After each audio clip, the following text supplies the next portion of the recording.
Some people might argue that Justin Trudeau's affinity for dictators, Admiration I actually have for China. What he admired the most was a dictatorship. which he has openly expressed to the media in the past, is reflected not only in his political actions against his own citizens with the truckers' protest, A prime minister who openly admires the Chinese basic dictatorship, who but also in his family's political lineage and potential bloodline. Justin Trudeau really looks like Fidel Castro.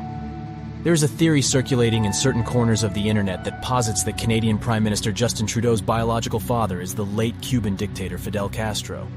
What are the happy memories? The ones where you transcended the protocol, where it didn't make any difference? Would Cuba be one with Castro? Oh yes, we had a lovely time in Cuba. While this theory may seem far-fetched, it has gained some attention and discussion online. Many sources have said that this is impossible because Justin was conceived in April 1971, and historical recounting from the time show Pierre and Margaret had not met Castro yet, and only first met him for the first time in 1976. But is this true? Margaret and Pierre were secretly married on March 4th, 1971. And although it has been reported by Snopes and others that they were never in the area of Cuba or the Caribbean, two articles in the Ottawa Journal from April 1971 document that Pierre and Margaret vacationed in the Caribbean from April 8th to April 18th to have a second honeymoon. During the trip, Pierre Trudeau had a meeting with then Trinidad and Tobago's Prime Minister, Dr. Eric Williams.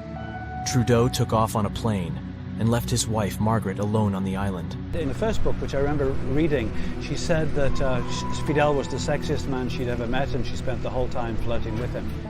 A thought she absolutely repeated when asked. Oh, what a charmer. And you know why he's in power. He has got charisma coming out his ears.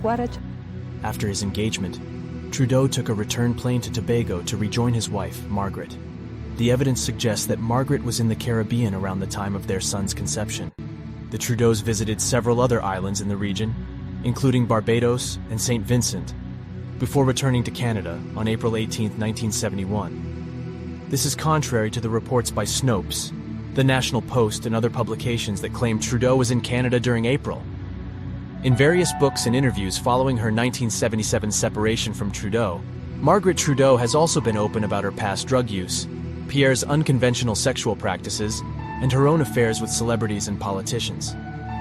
This evidence makes it plausible that something like this could have happened. Interestingly, Castro's whereabouts during the Trudeau's Caribbean vacation from April 2, 1971, are unknown and unverified, leaving this claim open for debate. Comment below and share your thoughts. Subscribe to help support the channel.